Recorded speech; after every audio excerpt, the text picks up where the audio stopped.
গাজায় একদিনে ইসরায়েলি বাহিনীর হামলায় ৫৪ জন ফিলিস্তিনি নিহত হয়েছেন। রবিবার খাবারের অপেক্ষায় থাকা ফিলিস্তিনিদের উপর আবারও গুলি চালিয়েছে ইসরায়েলি বাহিনী। এতে হতাহত হয় বহু ফিলিস্তিনি। এদিকে গাজায় ৬০ দিনের যুদ্ধবিরতি এবং মানবিক সাহায্য প্রবেশের জন্য যুক্তরাষ্ট্র সমর্থিত প্রস্তাবের ভিত্তিতে মিশর এবং কাতার একটি যুদ্ধবিরতি চুক্তির চেষ্টা করে যাচ্ছে। আরও জানাচ্ছেন ঋতু সাহা। সানবিট সব দিবে সামাল। সানবিট ম্যাজিক প্রেস ডিশওয়াশিং এর মাথা ঘোরানো সলিউশন।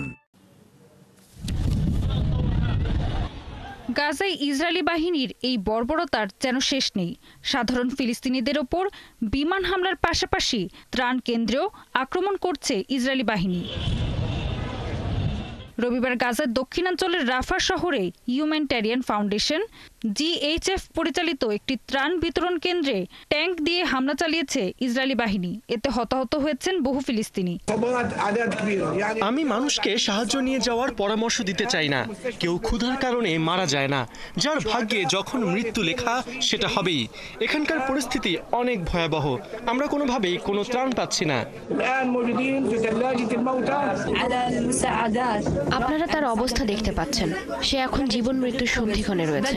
আমার বোনের জামাই শুধুমাত্র এক টুকরো রুটির আশায় ত্রাণ নিতে গিয়েছিল, কিন্তু ইসরায়েলি বাহিনী তার মাথায় গুলি করে। ইসরায়েলি বাহিনী উত্তর গাজায় কিডনি রোগীদের জন্য থাকা একমাত্র নুরা আল কাবি ডায়ালাইসিস হাসপাতালটিও ধ্বংস করে দিয়েছে, যেখানে একসাথে ১৬০ জন রোগী চিকিৎসা সেবা নিতে পারত।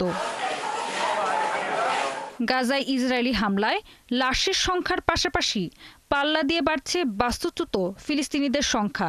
গেল ১৮ মার্চ ইসরায়েলি বাহিনী যুদ্ধবিরতি ভাঙার পর থেকে অন্তত ৬,৩২,০০০ ফিলিস্তিনি বাস্তুচ্যুত হয়েছে।